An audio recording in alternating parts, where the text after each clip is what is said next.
you guys, and welcome to my YouTube channel. For those of you all who don't know, I'm Mr. Williams, the school counselor. And today we have a new character word for the month, and we also have a new guest introducing that character word for the month.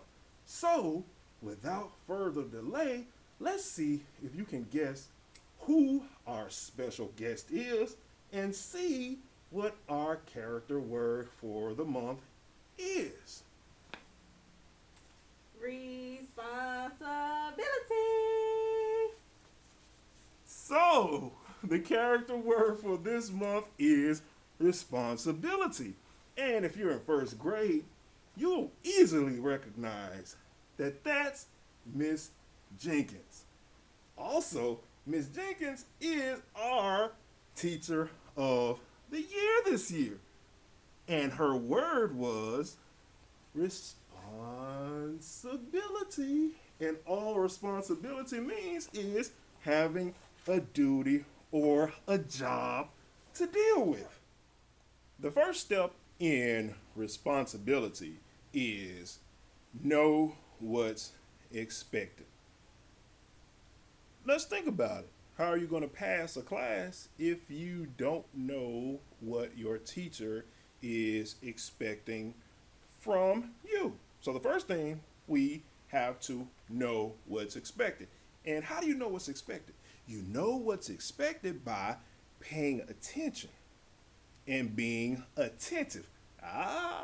That's going back to a word that we started with in September, attentiveness.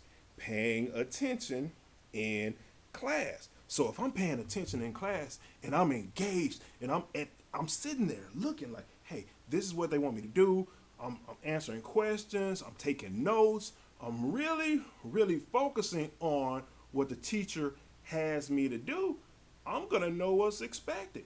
I'm going to know what the teacher wants me to do, how he or she wants me to do it, when I need to turn it in. All of these are key details because we want to get the best grade possible. And in order to get the best grade possible, you have to know what your teacher wants you to do. So that's why that's important, to know what's expected. Number two is keep my commitments. Keep my commitments. At the end of the day, you guys, all you have is your name and your word. You might be just like, Mr. Williams, what are you talking about? When I say at the end of the day, all you have is your name and your word. When somebody says your name,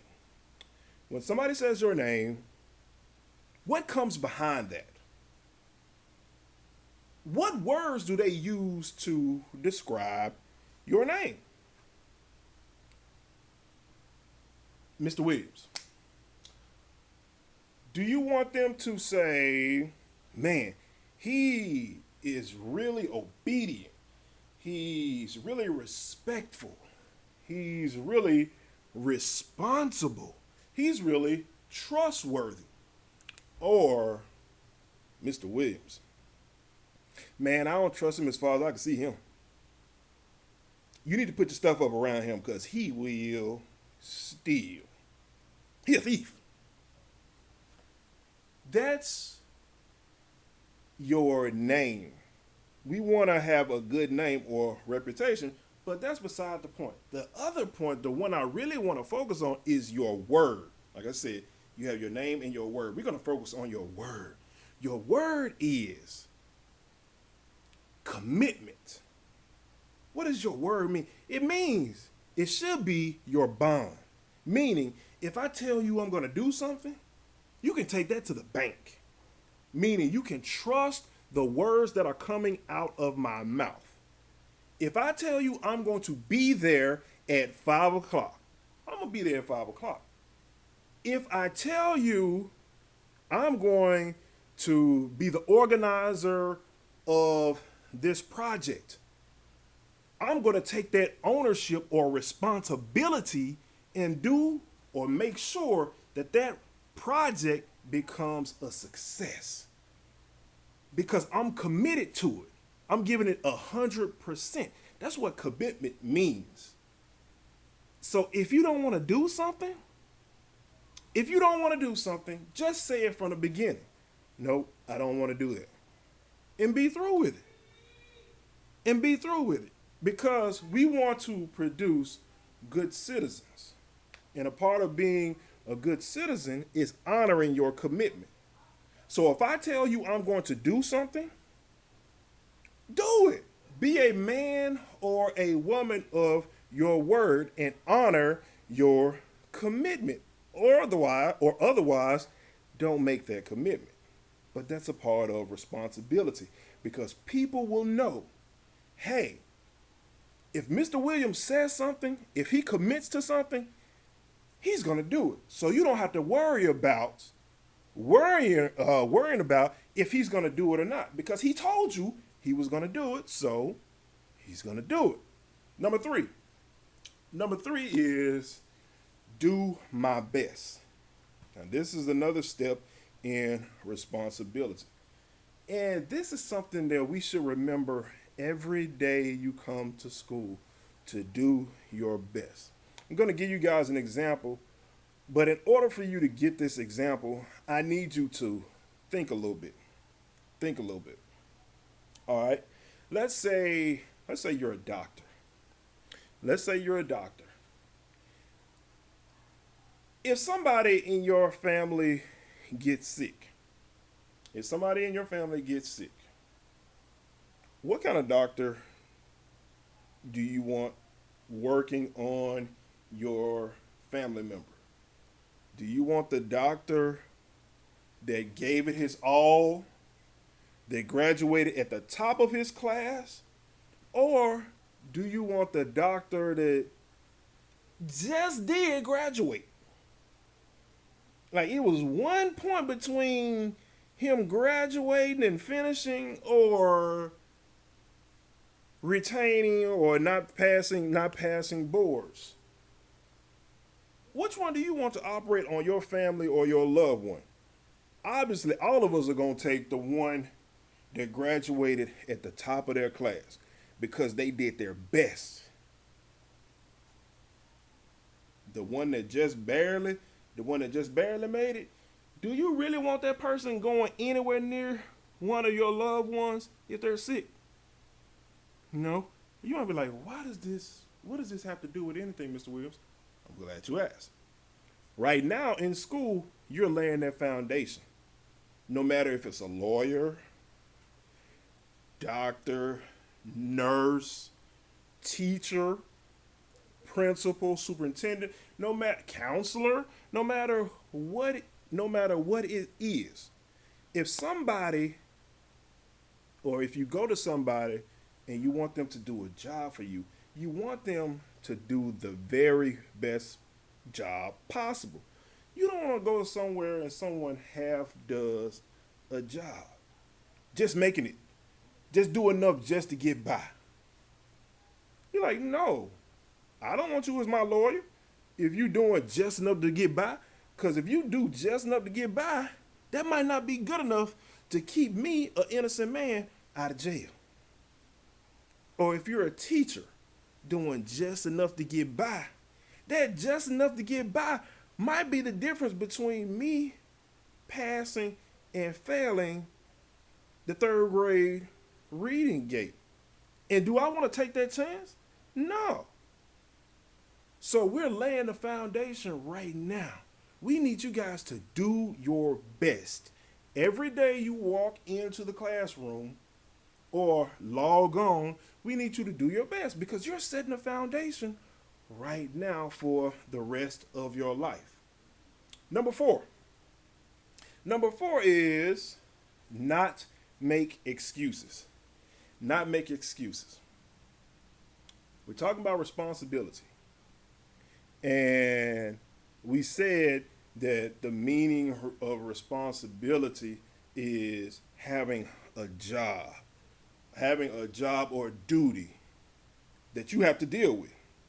It says that you have to deal with, not someone else, that you have to deal with. So, not making excuses. When A teacher gives you an assignment and you come to class the next day. Who do they ask for that assignment? You. Who do they expect to turn in that assignment?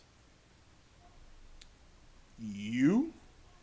If that assignment is not turned in, who is going to get a bad grade for that assignment? You. Can you say, it ain't my fault? The dog ate my homework. It ain't my fault. Somebody was distracting me in class. It ain't my fault. My sister was making a lot of noise in the house. At the end of the day, you are responsible for your grades. No one else can make your grades for you. When you get that report card, your name is on their report card. Not your mama name, not your daddy name, not your auntie name, not anyone else's name is on that report card. So you have to take ownership.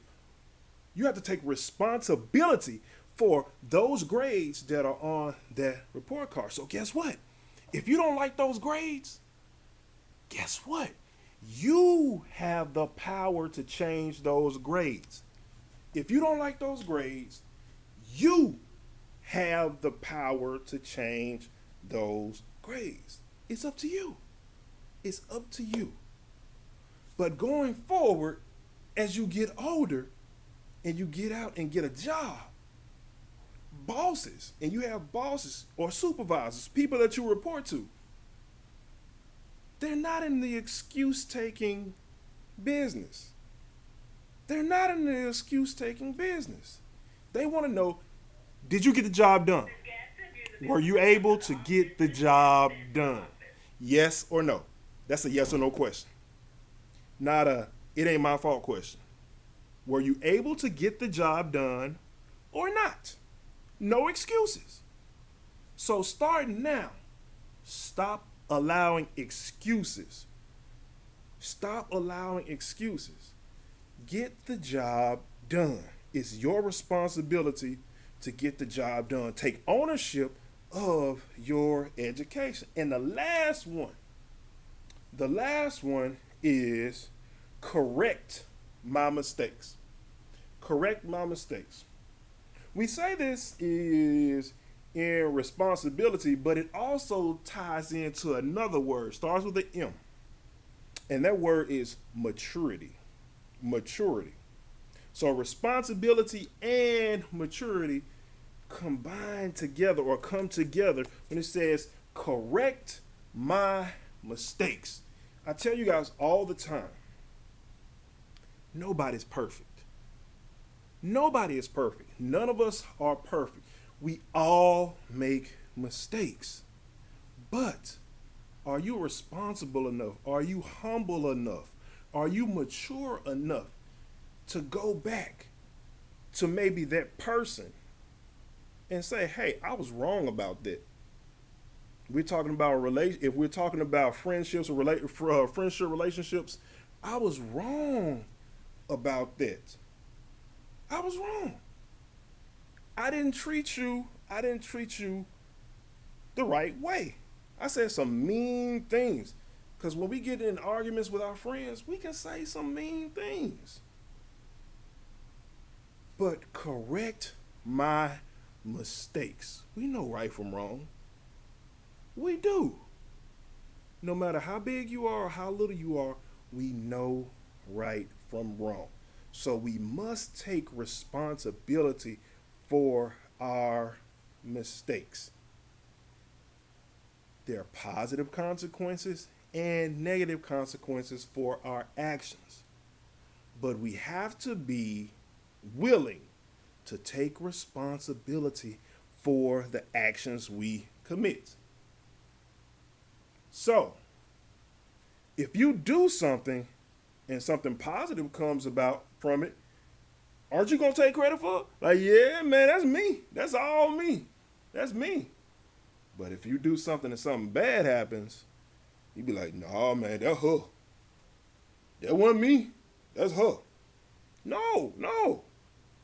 Take the same amount of credit and responsibility that you did when something good happens as opposed to something bad happens. That's responsibility. That's growing up. That's maturity. That's letting your teachers know that, hey, she's responsible. She is responsible.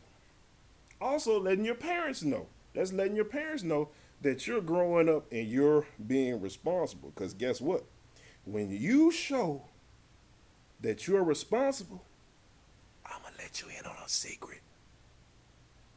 They're going to give you more responsibility. When they see that you've demonstrated that you're responsible, they're going to trust you with doing more stuff for them. They're going to trust you more. That leash is going to get a little bit longer.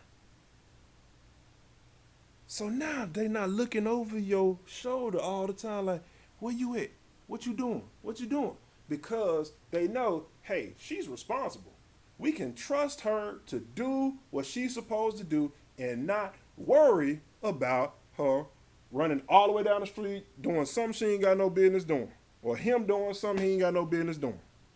But that only comes when we show our parents, our teachers, and our friends that we are responsible. So, in conclusion, the character word for this month is responsibility. And we said that all responsibility is having a duty or job to deal with. So, we thank our teacher of the year, Ms. Jenkins, for introducing our word. And as always, it's a great day to be a koala.